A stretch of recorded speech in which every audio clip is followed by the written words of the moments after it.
Muy buenas tardes a todas y a todos las personas que nos ven en esta transmisión, ya sea en vivo o en diferido. Hoy vamos con una nueva lectura de uno de cada estantería. Antes de empezar, pues algunas noticias. A partir de la próxima semana estas lecturas se estarán haciendo en el canal ya propio de uno de cada estantería para que estén pendientes y lo sigan hacia el final de la emisión. En el chat se pondrá el nombre del canal y bueno, lo pueden ir buscando, lo pueden ir siguiendo para que a partir de la próxima semana puedan ver estas lecturas en ese canal. Para la lectura del día de hoy entonces tenemos, como el nombre de la emisión lo indica, un libro que es este de acá, que se llama La noche en que Frankenstein leyó El Quijote, de Santiago Posteguillo. Este libro hace parte de, se podría decir que una colección, no son una saga como tal, pero sí son libros que tratan del mismo tema. Todos son de Santiago Posteguillo, entre los cuales encontramos El séptimo círculo del infierno y también La sangre de los libros. Este conjunto de libros, estos tres libros del mismo autor, tienen como temática principal contar la historia, ya sea de algún autor, de algún escritor o de alguna escritora famosos, o la historia de cómo se escribió algún relato, de cómo se escribió, de cómo surgió una novela, de cómo surgió un cuento, de dónde vino la inspiración, alguna anécdota curiosa con respecto a la persona que lo escribió, algunas historias un poco más sórdidas en algunas ocasiones, en especial en el de La sangre en los libros. Son historias que tienen un poco más de acción, un poco más de historias un poco truculentas con respecto a los autores y sus obras. Los tres libros comparten que pues son narraciones muy novelizadas, no son narraciones estáticas, no es simplemente contar la biografía o contar la historia del autor o de la autora o de la obra como tal, sino que Posteguillo siempre les da un aire de novela, un aire novelesco. Entonces son historias muy agradables de leer, muy emotivas en algunos casos, como espero que encuentren la que voy a leer el día de hoy. Y son historias que pues obviamente han sido muy bien investigadas por parte del autor. Posteguillo tal vez es más famoso por sus novelas históricas como la trilogía de Escipión o la trilogía de Trajano, el primer emperador hispano de Roma, y también por su más reciente trilogía con respecto a la figura de Julia Domna, la cual empezó con el libro Yo Julia, haciendo alusión al título ya famoso de Yo Claudio, y también continuó con su más reciente novela, que es Y Julia retó a los dioses. Entonces él es un poco más famoso por ese tipo de historias, y en ese tipo de historias pues se ve su capacidad para reconstruir la historia de una manera bastante novelesca, de una manera muy entretenida de leer. Son libros muy extensos, pero que se pueden leer muy fácilmente. No es pesada la historia. Obviamente pues como es una versión novelizada tiene muchas partes de ficción, muchas partes inventadas por el autor, pero el grueso de la parte histórica está muy bien documentado siempre. El autor hace la salvedad de incluir algunos apartes, ya sea en el epílogo o en la introducción, para señalar pues qué partes de la historia son verídicas, qué partes son inventadas, qué partes son reconstruidas a partir de cosas que tal vez se sabían de la historia romana, pero pues no hay certeza con respecto a lo que dice el autor. Entonces Posteguillo siempre hace un trabajo que yo considero muy juicioso con respecto a eso, y nos entrega pues títulos muy entretenidos de leer. Entonces, sin más preámbulo y con esta breve introducción del autor y de la obra, vamos a empezar la lectura. Como les señalé hace un segundo, es Se trata de el libro La noche en que Frankenstein leyó el Quijote. No les voy a decir quién es el personaje o la obra de la que voy a leer el capítulo para que ustedes mismos se puedan sorprender cuando lo descubramos. Simplemente les voy a dar el título y empezaré la lectura. Entonces, el fragmento, el capítulo de este libro que voy a leer el día de hoy se llama Primeras Impresiones y dice así. Thomas Cadell Jr. caminaba algo encogido por la humedad que llegaba desde el Támesis. Su oficina editorial en el 141 de la calle Strand en Londres estaba demasiado cercana al río para su gusto. Pasó por delante del espacio donde decían que iban a construir un nuevo teatro. Hoy día el Adelphi Theatre, abierto en 1806 con el nombre francés Sans Pareil, sin comparación. Thomas Cadell Jr., no obstante, aquella plomiza mañana de 1797, no tenía claro que aquel proyecto del nuevo teatro fuera a llegar nunca a buen puerto. Llegó a su edificio y entró en las oficinas. En la mesa de su despacho se acumulaban varios manuscritos que debía evaluar aquella mañana de un octubre desapacible. De hecho, tenía una novela en particular, remitida durante el verano, que había pospuesto leer en varias ocasiones. Llevaba el título de Primeras Impresiones, y era una novela romántica más de esas que parecían empezar a hacerse algo populares, escrita por una mujer. La remitía el padre de la joven autora con una pomposa carta de presentación en un intento de darle prestancia al envío. Pero Thomas Cadell Jr. estaba bastante resabiado sobre el asunto de las novelas de mujeres. Su padre, Thomas Cadell Sr., que se había retirado hacía 3 años y le había dejado a él y a su socio Davis el negocio editorial, decía que era mejor publicar obras serias que esos relatos inverosímiles. Thomas Cadell Jr. se acomodó en su silla frente al escritorio y miró al techo mientras recordaba la frase que su padre repetía una y otra vez en casa durante las cenas. Prefiero arriesgar mi fortuna con unos pocos autores como Mr. Gibbon o David Hume que ser el editor de un centenar de publicaciones insípidas. Sí, eso decía siempre su padre. Y quizá tuviera razón. Así había editado al filósofo Hume o el impresionante manual sobre la historia de la decadencia y caída del Imperio Romano de Edward Gibbon, que hoy día sigue siendo un referente sobre la historia de Roma. También había publicado obras del economista Adam Smith o del escritor Tobias Smollett, gente seria.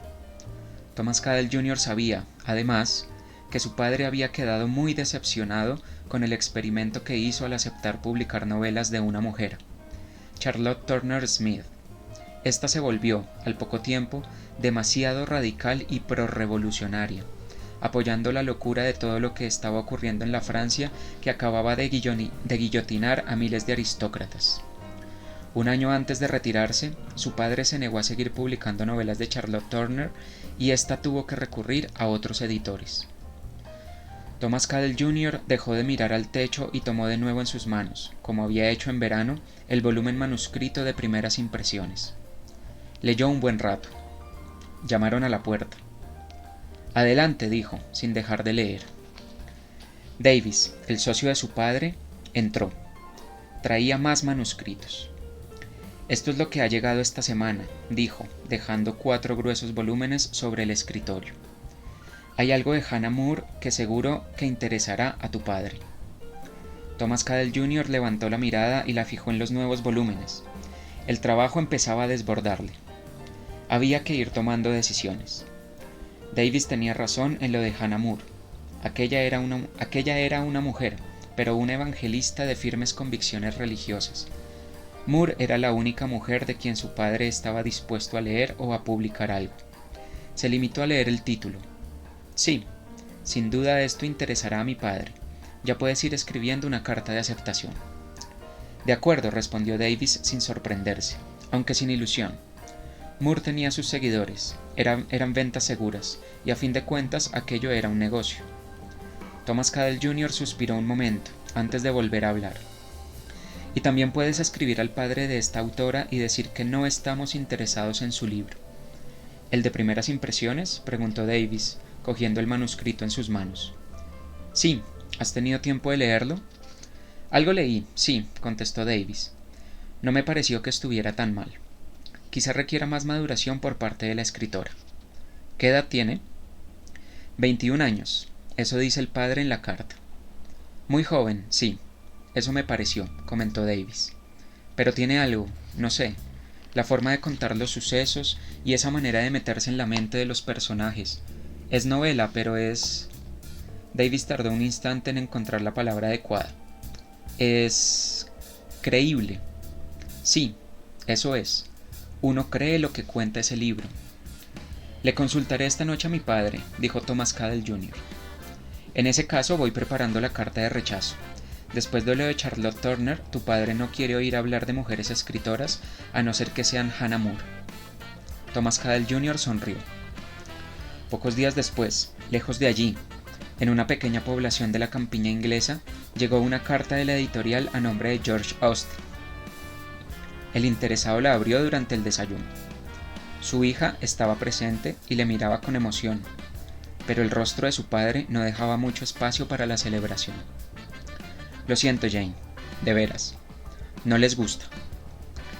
A George Austen le dolió tener que decir aquello. Su joven hija había sufrido un grave desengaño amoroso hacía poco tiempo. Un apuesto Tom Lefroy había entablado amistad con ella durante las navidades anteriores, pero como siempre, en cuanto la familia del joven se enteró de los pocos recursos económicos de la familia Austen, rápidamente hicieron que Tom Lefroy dejara de visitar a Jane. Su padre vio entonces cómo la muchacha se concentraba en escribir para ahuyentar el dolor del amor perdido. Él sabía que la joven Jane se había enamorado profundamente. Jane había sobrellevado aquella separación de sus sueños con dignidad y gran autocontrol, pero él estaba seguro de que su hija había puesto entonces toda su ilusión en aquella novela, y ahora Cadell la rechazaba. Hay más editores, Jane. Lo seguiremos intentando. Escribes bien, insistió su padre, en un intento por poner esperanzas en aquella mañana que amanecía tan torcida. Gracias, padre, respondió ella. Lo siento, pero hoy no tengo hambre. Se levantó y abandonó la mesa sin desayunar. Su padre inspiró profundamente. ¿En qué se habrían basado aquellos editores para rechazar el libro? Ni siquiera había críticas a la novela en aquel mensaje. Semanas antes, Thomas Cadell Jr. cenaba con su padre. Han llegado nuevos manuscritos a la editorial, había dicho el hijo. ¿Algo interesante?, preguntó Cadell padre sin dejar de masticar el cordero que estaba degustando. Ha llegado un nuevo libro de Hannah More, Las estructuras del sistema moderno de la educación femenina, así lo ha llamado. Me parece un título un poco... Es un buen título, es un título serio. Supongo que lo habrás aceptado. Sí, por supuesto, el libro está bien y se venderá bien. Ese es el tipo de libros que debemos publicar, como los de Adam Smith, o David Hume, o Gibbon. Gente rigurosa, personas que tienen algo relevante que contar. Sí, padre, respondió Cadell hijo, y decidió dejar pasar un buen rato, en el que hablaron de las obras de aquel teatro que nunca terminaban de construir, próximo a las oficinas de la editorial, antes de volver al asunto de los manuscritos. Ha llegado también otro libro, una novela. ¿De Smollett? No, de una mujer. Si es esa horrible Charlotte Turner, ya sabes lo que pienso. No, es otra mujer, es joven, una tal Jane Austen. Es una novela, primeras impresiones, una historia romántica, pero está bien escrita, quizá... No, hijo, ya tuvimos bastante con las novelas románticas de Charlotte Turner. No quiero más experimentos. En fin, la editorial la llevas tú, no me voy a meter, pero si quieres mi opinión... Por supuesto que tu opinión es importante, padre, respondió Cadell hijo, pero añadió algo más, en un último intento por defender aquella novela. A Davis le gusta, eso me pareció. Davis es un romántico, si por él fuera publicaríamos cualquier cosa. Pero le has mantenido siempre como socio. Es un buen administrador, pero como editor... En fin, ya sabes mi opinión. Sí, no creo que publiquemos a ese autor. De hecho, ya le dije a Davis que preparara una carta para rechazar el manuscrito. Has hecho bien. Y Thomas Cadell Jr. asintió, aunque en el fondo no estaba tan seguro de haber acertado. Así, Jane Austen vio cómo se rechazaba su primera gran obra. Pero no se rindió y siguió escribiendo. Hay que reconocer que al menos Jane contó con el apoyo y el reconocimiento de su familia, que la animaba a seguir intentándolo, pero no sería hasta 1811, 14 años después de la negativa de Thomas Cadell Jr., o Sr., pues nunca quedó claro de dónde partió la negativa, cuando Henry, el hermano de Jane Austen, consiguió persuadir a otro editor, Thomas Egerton, para que publicara Sentido y Sensibilidad. La novela se convirtió en un éxito editorial sorprendente en la época y en pocos meses se agotó la primera edición. Mientras se preparaba una reedición, Thomas Egerton quiso saber si Jane Austen tenía alguna otra novela preparada. Hay algo, sí, dijo ella, pero la rechazaron en el pasado. ¿Quién la rechazó?, preguntó Egerton. Thomas Cadell, respondió Henry, que estaba presente en aquella entrevista. A Egerton no le gustaba hablar mal de la competencia, pero sabía lo conservadores que eran los Cadell a la hora de seleccionar libros. ¿Cómo se llama esa novela que le rechazaron?, preguntó el editor. Primeras impresiones, respondió el hermano de Jane.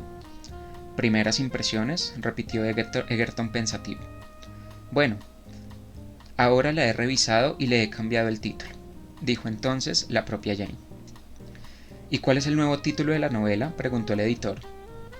Jane, de pronto, no estuvo segura de sí misma, pero al final se atrevió. Orgullo y prejuicio. Me gusta, respondió Egerton. Es sugerente. Quiero leerla inmediatamente. Y la miró fijamente a los ojos. Usted no es consciente aún, pero es una gran escritora. Y así, en 1813, 16 años después de haber sido rechazada por los editores Cadell, Orgullo y prejuicio, una obra maestra de la literatura, vio la luz por fin. Y es que, ya se sabe, a veces las primeras impresiones pueden ser engañosas. Bueno, esta era la historia que quería compartir con ustedes el día de hoy. Como pudieron darse cuenta, pues es una narrativa muy ficcional, pues obviamente no hay manera de conocer los diálogos o las conversaciones reales entre el personaje y su familia o los editores, lo que nos cuentan de los editores. No es posible saber específicamente cómo fueron las circunstancias, pero pues eso creo que es parte del atractivo de la forma en la que Posteguillo narra estas historias, y es meterles ese componente novelesco para que la historia no se quede simplemente en una anécdota de una novela tan importante como Orgullo y Prejuicio primero fue rechazada y después fue aceptada por otro editor, sino que nos cuenta un poco, nos sumerge un poco en la vida propia de estos personajes, y pues teniendo en cuenta sus contextos, teniendo en cuenta la historia que uno puede conocer del periodo en el que estos personajes vivían o de cómo era el ambiente social, político de estas épocas, pues uno puede darse una idea más o menos cercana de esos sentimientos que podían estar ahí en juego cuando Posteguillo nos cuenta estas historias. Esta en particular me gusta mucho porque pues es muy reivindicativa, teniendo en cuenta sobre todo la época en la que ocurre. Como todos nosotros sabemos, tanto en la literatura como en la filosofía, la voz de las mujeres casi siempre ha sido silenciada, sino eliminada de tajo. Muchas mujeres tuvieron que escribir con seudónimos. Las que podían escribir a su nombre era o bien porque tenían mucha influencia, algún familiar que ya era reconocido, generalmente un esposo que era un gran escritor, y por eso se le daba la oportunidad de escribir o de publicar también. Pero pues no podemos saber o no podemos ser conscientes de cuántas Jane Austen, cuántas novelas como Orgullo y Prejuicio simplemente quedaron en el olvido porque pues en el espacio del autor figuraba el nombre de una mujer y no de un hombre. Entonces es una historia que me parece muy interesante por eso, porque creo que reivindica un poco ese papel que ha jugado una gran parte de la población, porque pues las mujeres son el 50% de la población humana, y sin embargo la voz que han tenido ha sido mínima a lo largo de la historia. Entonces mmm, me gusta mucho por eso, porque nos permite ver pues cómo este tipo de injusticias nos han privado de tantas historias que probablemente eran muy interesantes. Si Jane Austen no hubiera tenido este golpe de suerte, o su hermano no la hubiera apoyado, o su familia no la hubieran apoyado, pues probablemente no hubiéramos conocido sus novelas, y esto hubiera podido pasar con muchas otras personas, con muchas otras mujeres que hubieran sido acalladas. Y también me gusta precisamente por ese componente de no rendirse. Pues hoy en día, pues en esta sociedad que está un poco más preocupada por eh, generar riqueza, por sobrevivir, por tener una forma de generar ingresos, las artes, la filosofía, la música, la escritura han sido un poco relegadas. Y las personas que finalmente triunfan en estos campos, primero son muy pocas, y segundo son personas que han tenido algún tipo de apoyo que ha sido fundamental para sus carreras en cualquiera de las artes de las que hablemos. Y encontrar ese apoyo pues es bien difícil en muchos aspectos. Entonces es una historia que me gusta porque resalta esa parte, por ejemplo, de la familia de Jane Austen, que no la dejó de caer, que no la dejó rendirse en su empeño de ser escritora. También resalta la fortaleza de Jane Austen, señalando cómo pues ella no se rindió ante una negativa, que es algo que también puede pasar mucho hoy en día. Y no solo con este tipo de artes o con este tipo de carreras, sino con muchas cosas. Y ustedes mismos, la gente que nos ve aquí a través de estos videos, o la gente que está relacionada con este tipo de plataformas, también en algún momento puede que lo sienta. El hecho de, no sé, estar haciendo un producto, estar haciendo un video, estar haciendo un proyecto personal que uno considera que tiene mucho potencial, y que la gente simplemente le diga que no, que eso no sirve para nada, que eso es perder el tiempo, que eso es inútil, que eso no le produce ninguna ganancia, que usted cómo va a vivir de eso. Y pues si bien hay gente que lo hace, hay gente que lo ha logrado, la realidad es que son caminos muy difíciles, y si uno no cuenta con ese apoyo y no tiene esa fortaleza de decir no importa que me estén viendo solamente 2 personas, no importa que todo el mundo me diga que esto no va para ningún lado, que esto no tiene futuro, que esto no es un trabajo, etcétera, yo poder tener la fortaleza de continuar, porque es algo que me gusta, porque es algo que me interesa, porque creo que tengo algo importante que decir, y no dejarse derrotar por ese tipo de cosas. Entonces me parece que es una historia muy interesante, muy chévere. La recomendaría, o sería una historia muy interesante para las personas que se están iniciando en alguna de estas carreras o en alguna de estas actividades, en especial la escritura.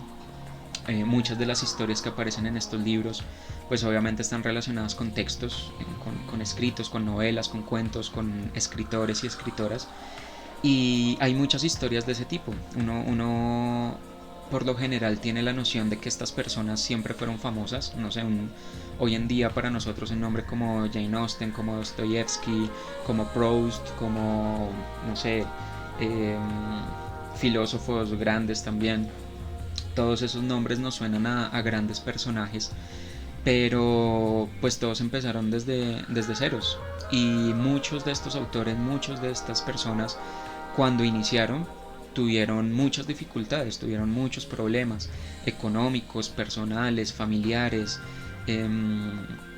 y conocer ese trasfondo, conocer esa historia que hay detrás de las historias que nosotros tanto nos apasionan, y que consideramos tan grandes a lo largo de la historia, también nos da un poco de perspectiva, de saber que estas obras no nacieron siendo grandes, la gran mayoría no nació siendo grandes, la gran mayoría tuvieron problemas como este que nos muestran de Jane Austen y sus novelas. Gente a la que no querían publicar, gente a la que le decían que lo que escribía era muy malo o no servía, y terminaron siendo grandes obras de la literatura. Todo eso creo que nos sirve de inspiración para mantenernos a flote y pensar en que si bien tal vez hoy en día no tenemos el reconocimiento que esperamos para nuestros trabajos, para nuestros proyectos, o no pensamos que lo que estamos haciendo, lo que estamos escribiendo, lo que estamos componiendo sea digno de ser una gran obra, pues es probable que en un futuro sí lo sea. Lo importante es continuar, lo importante es seguir, no desfallecer, y creo que esa es como la enseñanza que podemos sacar de este tipo de historias, que en realidad son muy interesantes. Entonces, les recuerdo los libros en los que aparecen estas historias. El, el libro de la historia que leímos el día de hoy es La noche en que Frankenstein leyó el Quijote, y Santiago Posteguillo, que es el autor de este libro, tiene otros dos libros de este tipo, que son La sangre de los libros y El séptimo círculo del infierno. Entonces, si les interesaron, si les gustó esta historia, si les interesa saber un poco más de otros autores, de otras novelas, de otras historias, cómo fueron escritas o cuál fue el proceso que vivieron sus autores, les recomiendo que busquen estos libros, que son muy muy interesantes. Los dejo entonces con las redes sociales de Uno de Cada Estantería.